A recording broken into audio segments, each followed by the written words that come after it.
When we look at the state of the Muslim community today, it's very difficult to make a judgment about where we are without looking back at what we've gone through. And being someone from Birmingham, we have had our fair share of drama. I remember being politically active during the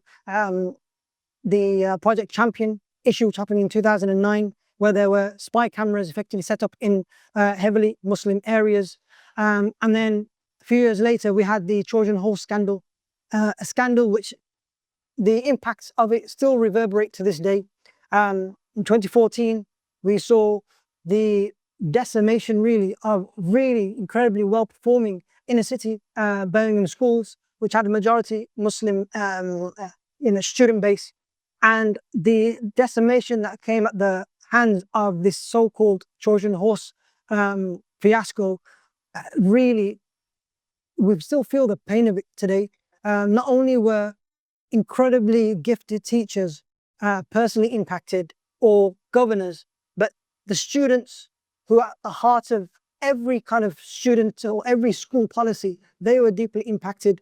A school that had incredible results year on year, that was an exemplary school, now today in its new incarnation really is failing the students of the area. And because most of them are Muslim, they are Muslim students, and it's impacting them and their futures. This massive stigmatization and a suspicion, it crosses across all things. And this has led to the Muslim community, in a lot of instances, having to explain itself by what it's not. We're not extremists, we're not abusers, we're not trying to take over, all these negative traits.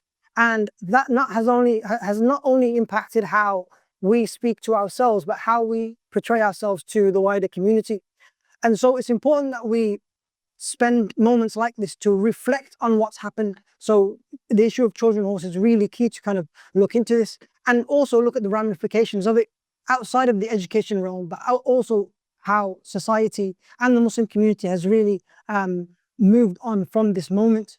As someone who works specifically on the issue of Islamophobia, we see how Islamophobia really was embedded in this issue of Trojan Horse. And we are only starting to see, really, I think, people kind of coming out of it in a positive sense. We're seeing more Muslim engagement in civic society. We're seeing more audacity from the Muslim community to go against the naysayers, or those politicians or the media establishment that tries to pin us down.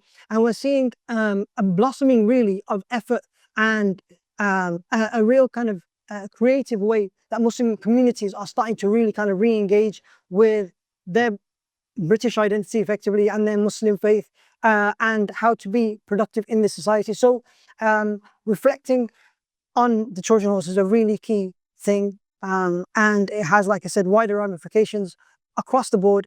But we are seeing now a real growth in the strength of the Muslim community, and this is only a positive thing. So that's what I'd like to say.